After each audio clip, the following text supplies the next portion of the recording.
Hi everyone, welcome to podcast number 16. This is Matt from drawingtutorialsonline.com, and I just want to talk here very briefly for about 60 seconds or so. Basically, I want to share with you on this podcast number 16 a video critique. We've been doing video critiques every single Monday. I do about 4 or 5 of them and upload them to the video critique section of the site. And basically what happens is people upload their drawings and I critique them. And in this podcast number 16, I'm going to share with you guys a 35-minute video critique. Now, we have members of all levels at the site. We have advanced members.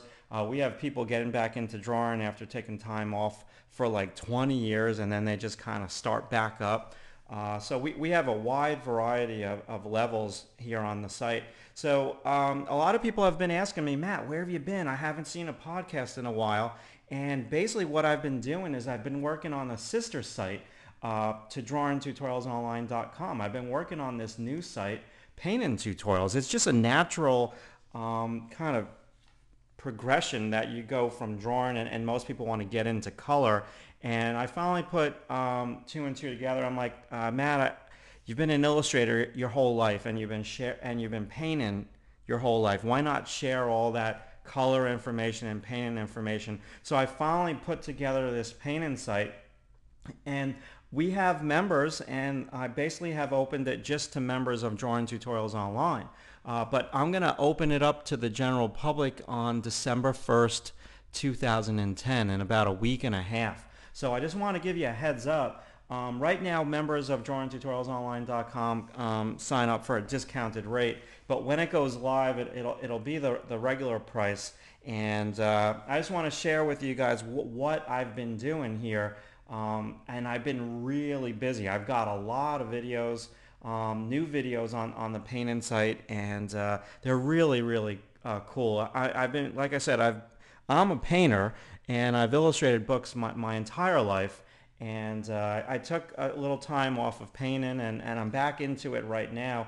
And that's what I just want to share with you guys what I'm up to. And I've really been up to just getting this thing launched and getting a certain amount of videos on there before it actually goes live. And it will go live on December 1st.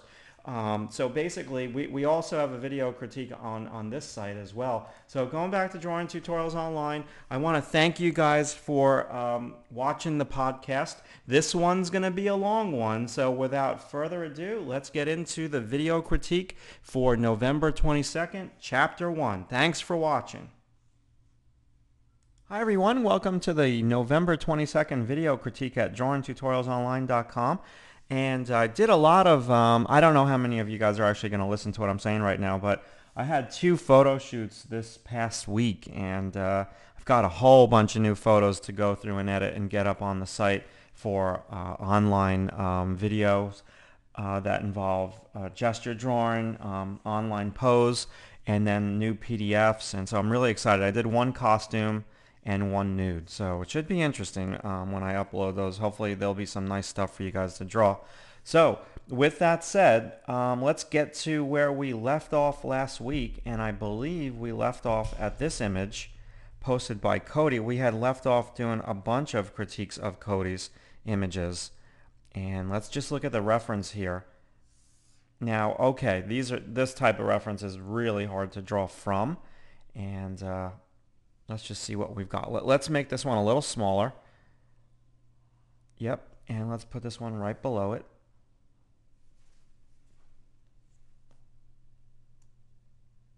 Good. Now, basically, no description.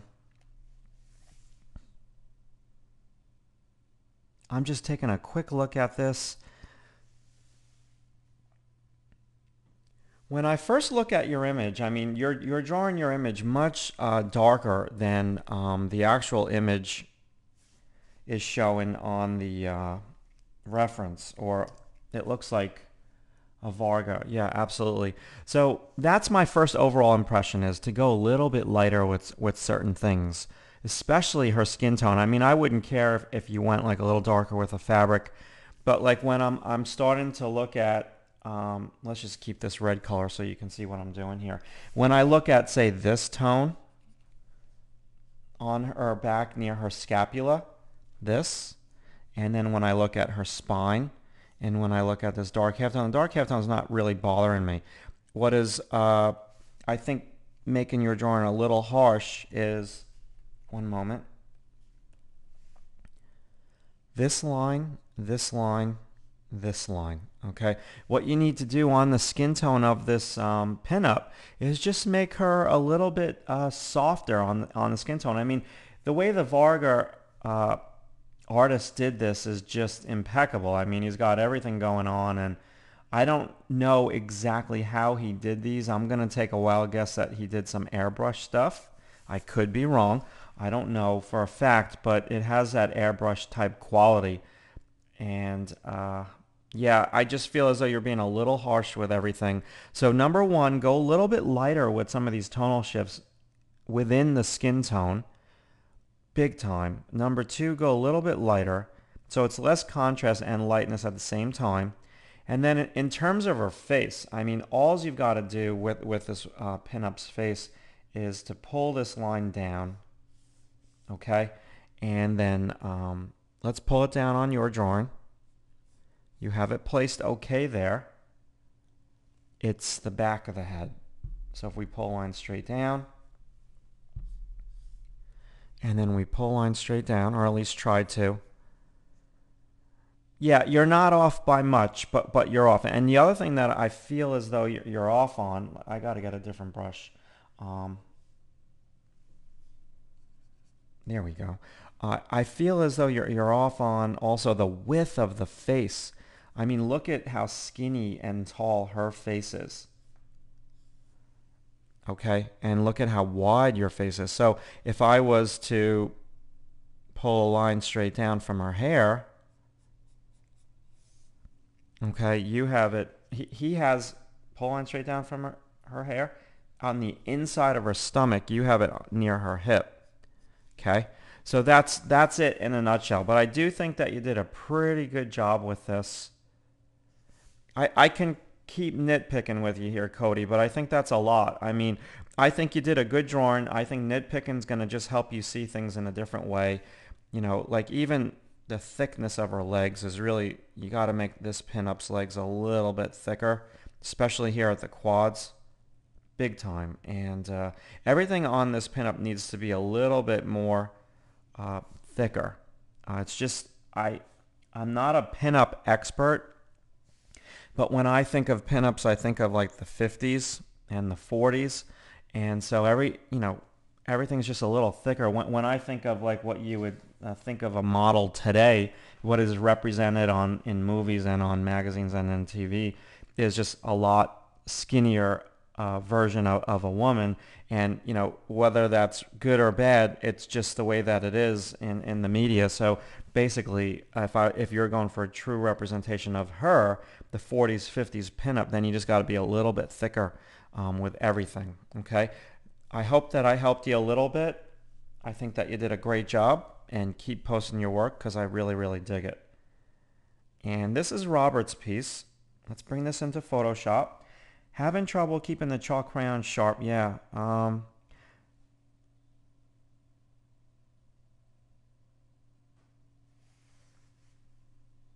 Well, Robert, I don't know. I mean, I do think that this is quite a beautiful drawing that you have here. This is, I can't really begin to tell you how good you've got. And, it's just being surrounded by all the people on the website. It just has a cumulative effect. I mean, all the self-help books that I've read in my life and listened to on audiobook, the theme that all of them have is you become who you hang out with. And if you hang out with somebody who's going to be watching TV all day, well, then you're going to become like them. If you hang out with somebody who's getting better and better at drawing every day, well, you're going to become like them. So in life, it's that simple. And I'm really, really super picky as to whom I hang out with. And I don't really hang out with people that much. I mean, I do a lot when I teach. I'm surrounded by people, and I'm very happy to be surrounded by all the people that I teach because they're all trying to better themselves. And outside of school, I really don't hang out with too many people aside from my family. And I mean, I just feel as though you're getting better and better and better and better just being around the people on the site. And it's a cumulative effect. Everyone is. And yes, I agree with you. Getting back to your drawing, the chalk thing is, it's not my favorite thing to work with. I have to tell you that. I kind of would use a pastel pencil, and pastel pencils onto their own are a royal pain in the butt, because if you just drop them once, the pastel breaks inside the wood shaft, and every time you sharpen it, it cracks, and it just breaks inside the sharpener. So I would try to use a pastel pencil instead of chalk, and then if I was working with white chalk, which you can't really get sharp, I would simply just work huge and big, and that would pretty much do the trick. But if you're not into doing that, well, it's just it's a tough thing, the white chalk. Let's talk about your drawing here. I like everything about it. I don't know, well, let me take that back. I like everything about it, but these lines over here, they don't really look like veins. They just look a little awkward, and even if the person has old weathered skin, I don't think that you're representing the old weathered skin in a good way over here.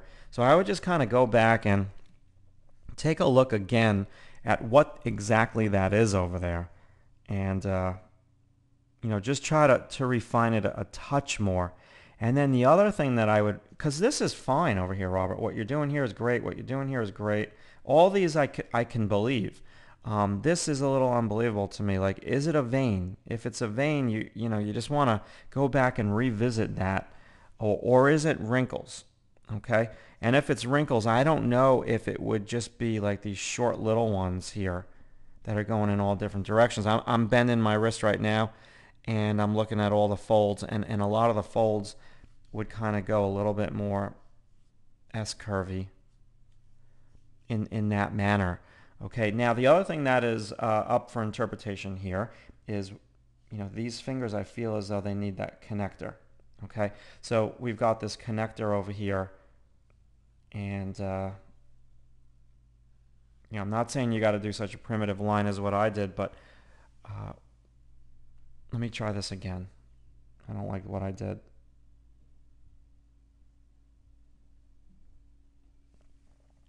Yeah, just connecting with a line. Now this is perfect what you did here. Okay, I like that a lot. So you need to find a way to pull that line that you did on that thumb into these fingers, because right over here, it almost looks as that finger's just getting completely lost. And this finger is perfect. This finger is just about perfect.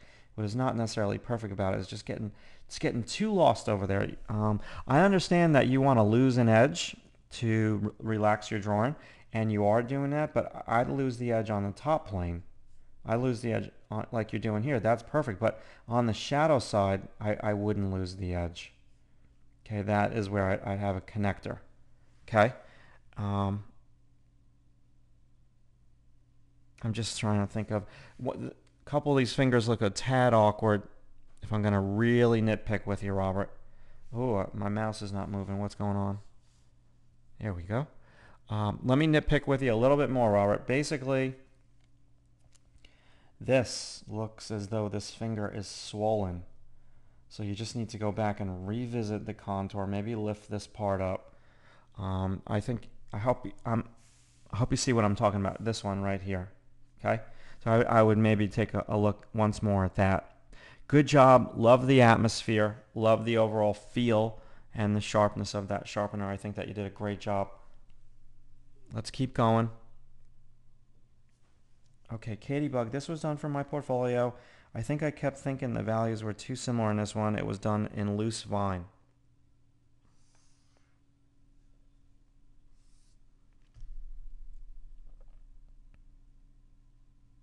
I'm looking. Okay, I think your value control is a little bit better in this one. Absolutely.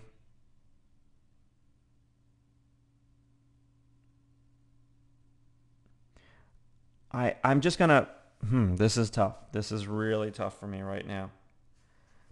let's just take it one step at a time. Basically, I don't necessarily love how these trees are so equally spread apart. They all look the same. And I would consider not doing that, making things look a little bit more organic. Now, yeah, in nature, things grow like maybe you'd have a cluster and then maybe one like a little further apart. And I don't mind that they're going so straight up and down, but maybe tilt a couple. Just try to make it look a little bit more natural. And I don't know what's going on over here. That's a no? Oh, I see. You've got two waterfalls. Gotcha. And she's on the edge of the rock.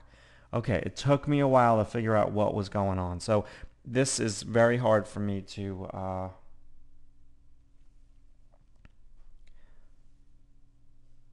one moment. I'm going to do this as quickly as I possibly can. Image rotation. There we go.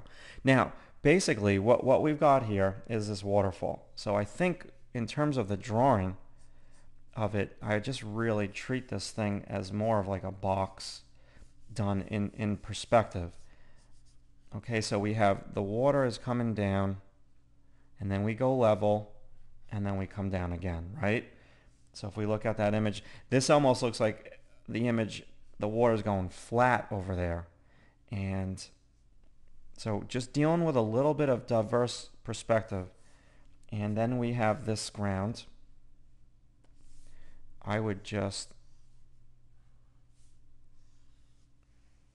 that's how I would treat the landscape.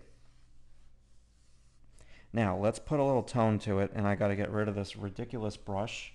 Again, I lost all my brushes on my old machine, which is a little annoying. There we go. Hold on. Okay, so this would be front plane. Okay. Front plane. This I would just make a middle tone.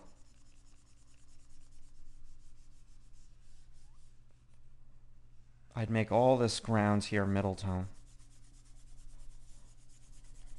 That's your value pattern structure right there. Now this front plane could be a little darker.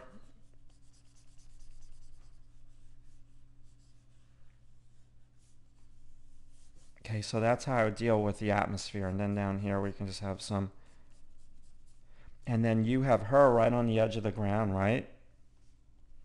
Her, I would just have her overlap.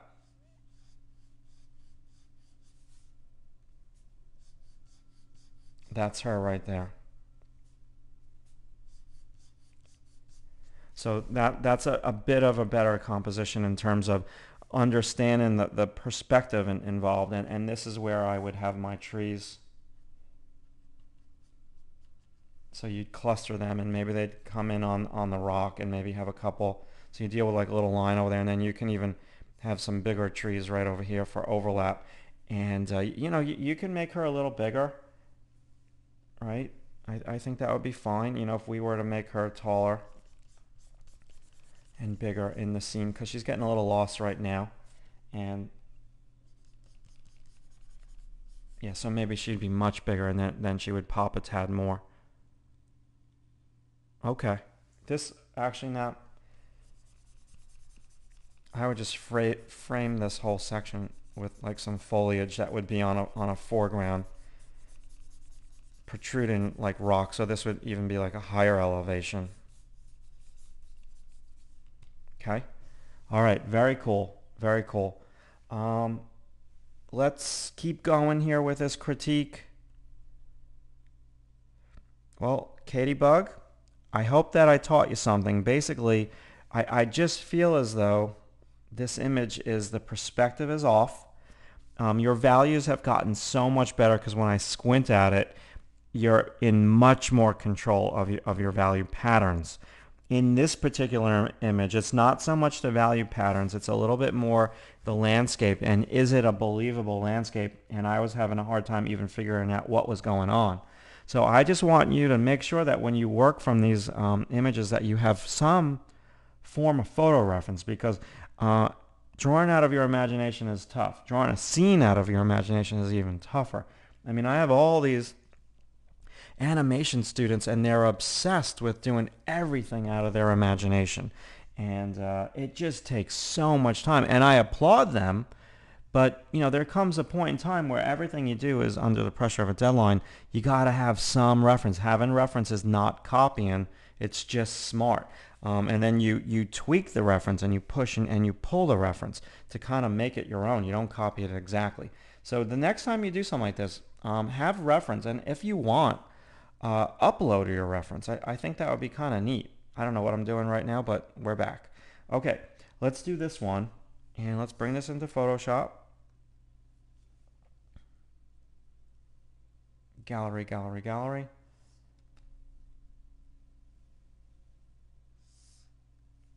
We're almost there. I've just finished 3 months of figure drawing plus began some lessons here. I thought I'd try it for a likeness. Okay, so we'll critique it mainly on a likeness. So we have this, let's get rid of this. And let's get rid of this. One moment. A lot of shuffling around here. Now, basically, when I looked at this one small, whose is this? Jadiana. Okay, so let's see what we've got here. When I looked at this one small, I believe I looked at it last week at the end of the other critique, the marathon 5-video critique, which I'm still recovering from. This one's all in the hair. So if we just adjust a little bit here, I don't think that I picked the right size here, but let's just kind of go for it. Yes, I did. Good. Okay, so when we look at the hair, it's all in the hair. I don't think that you did a terrible job with the face. Let's just kind of go for it here. So rather than me just talk about it, let's just kind of help it out.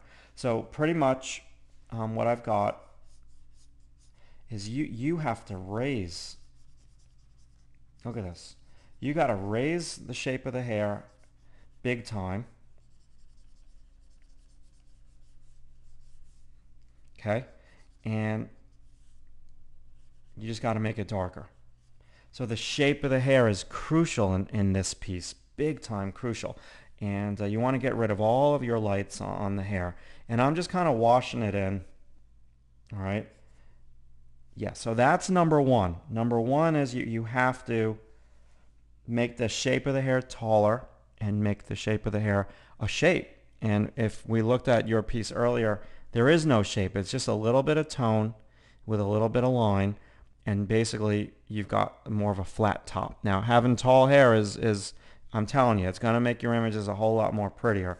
I'm not talking tall like as in Snooki tall, but not a bump it, but just tall. All right. So now let's talk about the skin tone. And I feel as though, now this is easy for me to do in Photoshop. It's not easy to do with a pencil, but I want to see a little bit more tone on at least in the eye socket region and the side plane of this little child's head into the neck. So we have a little form. This brow turns under a little. We have a turn-in plane, which would make this beautiful. And this near the mouth gets a little dicey. You don't want to do too much. I'd rather go for less is best on a child. But, if I just kind of show you something very simplistic like that, makes it a huge difference. Just a little bit of tone and soften where the hair meets the face. Now, with the lips, I think you did a good job with the teeth. You're not outlining them 100%. But with the lips, maybe you just want to give them a value. Okay? And these eyes, a little darker. Big difference, big difference. It's all in the hair. It's all in the hair right now. It's just your hair is too short. Good job. Very nice. Okay, let's keep going. We're on a tear here. We are on a tear. And face study in pencil. Is there reference? Let's go to the gallery. I'm not seeing reference. Good. Okay, this is my first time posting a piece of work. I've always tried to free up my style, experimenting. You need to accept that you like neat and detailed. All right, well, number one, what I want to know from you when you posted a gallery, was this done from photo reference? Was it done out of your imagination? Was it done from life? To me, it looks like it's done from photo reference because she kind of looks like a model. I don't know. I might be reaching here. But you do have some nice stuff in this piece, definitely. And, gosh, I would just, let me just see here. To me, it's what I always talk about. Even if she's a blonde, if she's a blonde, let's approach it in that way first. You always gotta consider shape of hair. What am I doing with this small brush? Shape of hair versus shape of face. Okay, now that in the grand scheme of things is a very light value. It's not dark at all. Okay, so then let's say she is a true blonde, then what we can do is we can just put in some more highlights, but we still have that feeling of, that's pretty blonde right there. We still have that feeling of the shape of her face versus the shape of her hair. Okay, and that just makes the piece flow so much more. And maybe a little side plane over here. Now, the other option is to go even darker if she's a brunette, and that will give the piece so much more power. And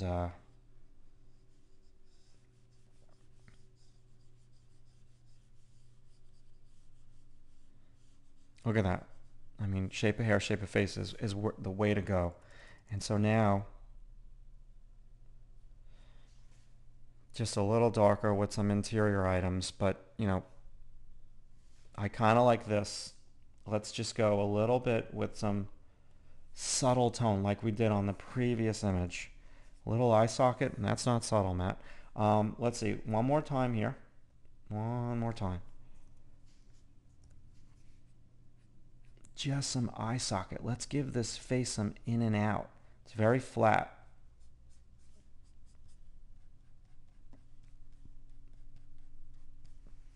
Yeah. Look at that. What a difference. She has eye sockets now. She looks a little bit more devious. Her eyes seem to be looking in a different direction. So I think you need to pull her eyes closer together, or at least the pupils. So if I kind of pull over the pupil here, come on, baby. That would help. See, now she's looking at us. Whereas before, it was like she was looking this way with one eye and this way with the other eye. So aligning your irises and your pupils is very, very, very important. And sometimes that's how I'll start a portrait. When I get to the eyes, I just kind of do the pupils first, get them looking in the same spot. All right, good job. It's all about that shape of hair, shape of face, okay? Let's keep going. And whose was that? Oops. Okay, Rachel. Good job, Rachel. Keep it up. And just keep going with the neat and detail. That's gotten me to where I've been in my life right now, because I pay attention to details.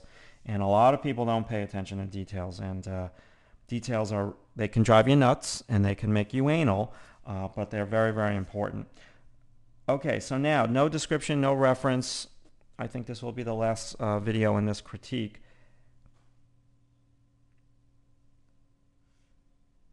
Study of a blouse. All right, cool. Bring it into Photoshop and let's shrink it a touch. Good. I like the blouse. I think the blouse is really cool. I think you did a really nice job with drawing that fabric. If we were going to enhance it a little bit to make a stronger image, let's not necessarily talking about the blouse, because I like the blouse, but a stronger image would be, again, the framing. Frame things. And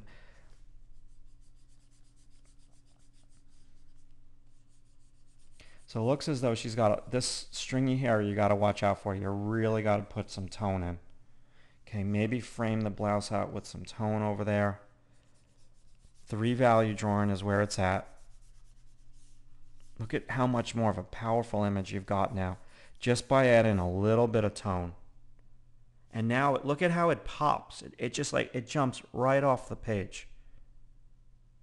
And so we have a central composition of this line that's kind of going this way, and with the white. And I think that's really neat. I feel as though we would kill that if we shaded the jeans.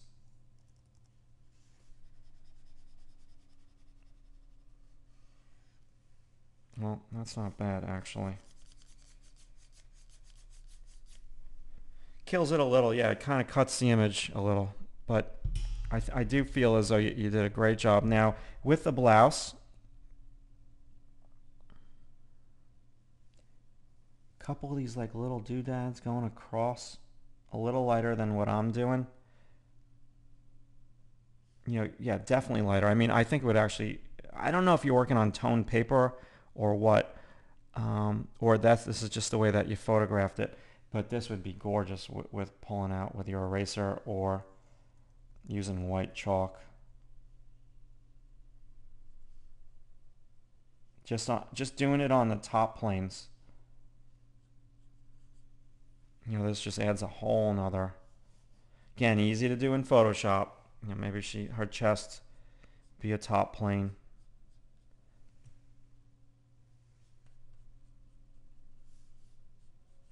But in terms of you just drawing it out, I think that you did a fantastic job. I'm kind of playing right now, but if this was done on toned paper, I'm not quite sure if it was or if it wasn't. It'd be nice just to experiment with a little bit of chalk, white chalk, and even using it to highlight the metals. The only reason why I'm talking about this is because it does look as though it was done on toned paper. If I had to give you one comment on this, you got to just deal with the shapes. Her hair is just really stringy. You got to think of her hair as like a mass of tone.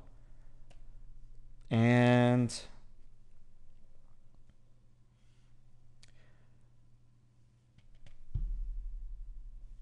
I got to get through 2 more.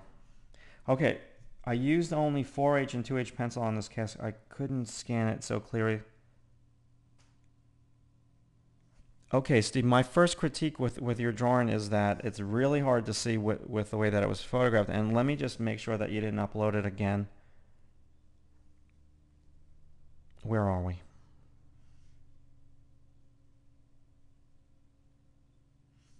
Yeah.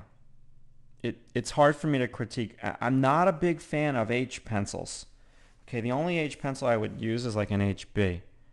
I feel as though this drawing, I think you're on the right track. You're light-handed, but you need to go darker with the background. If you had to choose one thing to go darker with, it would be the background. Let's do that right now for you. And this would just make your image just pop. So maybe use an HB. Okay, you really want all of the tonal shading to happen with your touch of your hand and your forearm.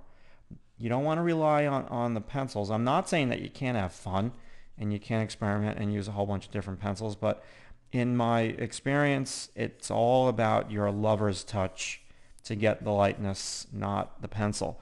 Okay, so if we just do something like that, Steve, that makes a world of a difference to make that drawing pop.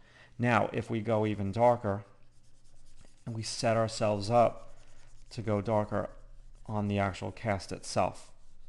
Okay, so I think that you're really light-handed.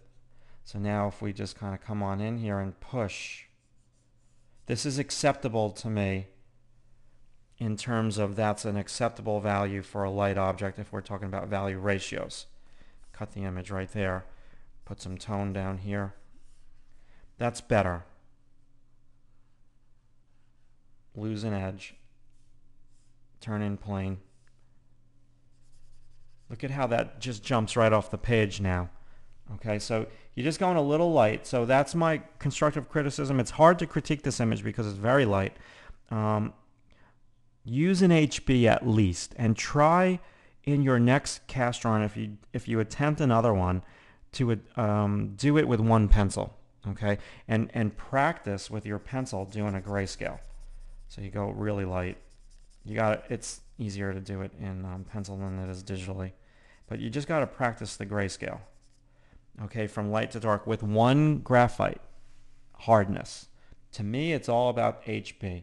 HB is just it's a moderate, okay? It's not a Republican and it's not a Democrat. It's a moderate. So it would be good for your drawings. All right, let's do one more here. And Eric.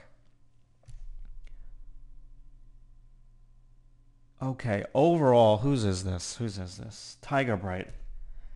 HB graphite, hoping to draw with a lighter touch. I still up getting cottony look when I try to render tone over. Well, you know, it's not that cottony of a feel. If you guys remember, I talk about this thing when people over render with pencil, their drawings look like their figures look like they're a cotton ball. They're very soft, and I don't think yours has that quality to it. I mean, I think it has a really nice touch. You know, I would pay a little bit more attention to some of these shadow shapes and how they wrap around the form. Like this one on his leg. I would go darker too with a lot of the tone. Like this shadow shape wraps right around his leg. It promotes the cylinder. Again, I totally get, Tiger Bright, that Dorothy, that this is very easy for me to do in Photoshop. If you were to do this with a regular pencil, you would just go one value darker. Like his chest over here is starting to turn under. And this leg just needs to be more of a side plane, underplane tone. Tone that down. Look at the difference that makes. And going one value darker, that's it in a nutshell, Dorothy. You need to go one value darker with everything. And then look at how much more it pops. Now, I really do feel as though you're doing a better job with getting rid of that cottony feel. And the antidote to the cotton candy feel to your figure drawings is you do the line on top of the soft tone. So where are we going to look for some line here? So over here, you would just, I'm going to go darker for video. Of course, I wouldn't go this dark in a natural drawing, but for a video, this would just wrap into the tibia. And then this would perhaps wrap around the roundness of the foot. And we can sharpen up and go a little bit more chiseled with this particular model.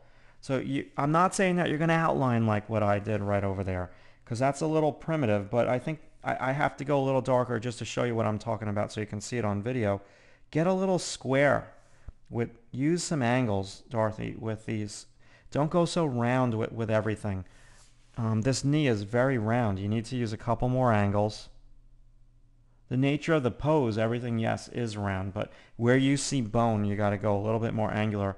I do think that you've got a huge improvement happening here, and I would just be very excited that you are getting better and better and better. And I would definitely go with a darker line over here, or a bit more of a crisper edge. Now, a lot of people don't believe in line. I do. You can do a crisper edge if you don't believe in line, and that would be perfect to make those forearms come forward a little bit more. And then, oops. Let's go with a nice side plane tone on that forearm. Yeah, cool. Okay, so I think that's going to be and all these hands, I just go darker. I think that's going to be our last critique here for chapter number 1. I hope that everyone got something from this. And let's move on to chapter number 2 for the Drawing Tutorials Online video critique for the week of November 22nd.